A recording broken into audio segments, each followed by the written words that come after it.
Hey, giant builders. Happy 4th of July. Building spirituality, family, health, and business. This is the Giant Builders with Lois Wyant. Well, giant builders, tomorrow is the 4th of July. And I have shared that we have moved from Indiana to North Carolina. So this will be kind of a whole new exploration for the 4th of July. And I was just thinking, as I was trying to figure out, okay, where's the fireworks? What do they do here close to Franklinton to celebrate? I was thinking, you know what? We're only 2 years away from our 250th birthday. Do you remember 1976 when we did our 200th anniversary? That was just so really, really cool. It was kind of a really fun time to live through. And so I was wondering, so what is your favorite part of 4th of July? And when we were in Carmel, Indiana, Carmel is extremely known for its parade and its fireworks. But I think my favorite part is probably the cookout time. I really enjoy the barbecue and the potato salad and the gathering of family and friends just to recognize our freedom and our celebration of our nation's birthday. So I was thinking, um, I don't know, I was like, so where did this stuff come from? So I was looking up some interesting facts, if you will, about parades.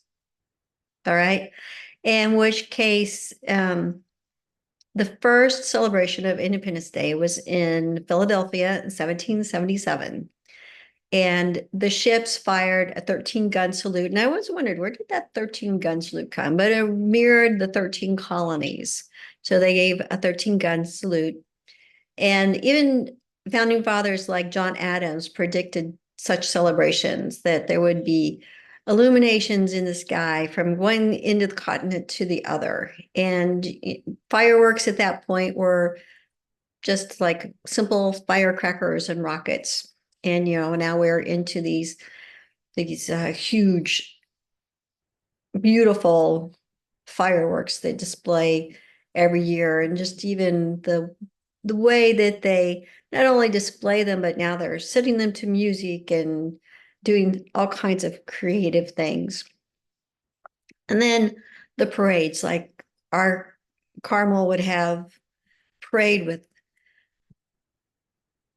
local businesses and different forms of service people, and just recognizing local politicians and things of that nature. So it was a good long parade. It was probably a couple hours long, and people would, or people probably still do, I'm sure, would set their chairs out the night before, or sometimes even 3 days before, to save their spot. And we lived on Main Street, which was part of the parade route for 3 years. And we actually had to go out and stake our area. So do you have to stake your area for the parade? Do you go out and save your spots? Do you save your spot for the fireworks? What do you do in your town? So kind of share below. I'm really curious to see how you celebrate your 4th of July.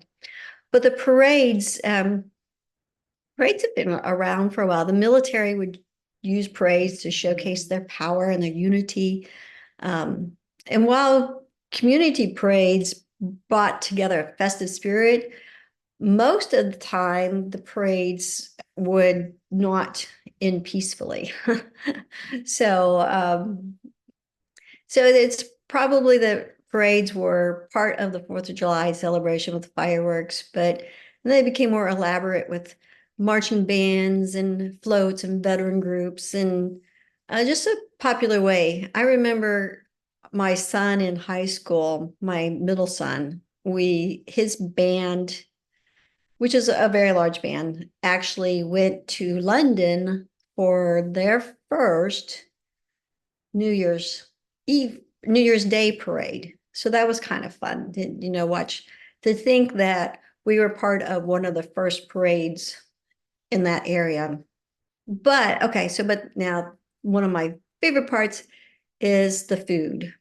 I love the cookout part, and it's a little bit different here. We just were at a friend's who had a cookout for their whole neighborhood, and it was interesting that their barbecue sauce in the South is more of a vinegar base, whereas in Indiana it's more of a tomato base. So it's kind of interesting. I don't know that I like one way better than the other, but it is definitely something to get used to. So that's interesting. I've not really noticed that there were any major differences in like the foods that people brought. So I think we're pretty equal on the other parts of the barbecue and the cookout things. So as we come together to celebrate another year of our country's freedom and looking forward to our 250th celebration, just 2 years around the corner. Just some kind of little fun facts that came up for me. Did you know the first official 4th of July celebration actually happened in Boston in 1783? They had fireworks and they had a parade, which, like I said, some parades didn't always end up peacefully. But as we come to the end, I wish you all a relaxing, loving time as you celebrate the 4th of July, that it may be filled with friends and parades, fireworks, and food. So happy 4th of July, America. Thank you for listening.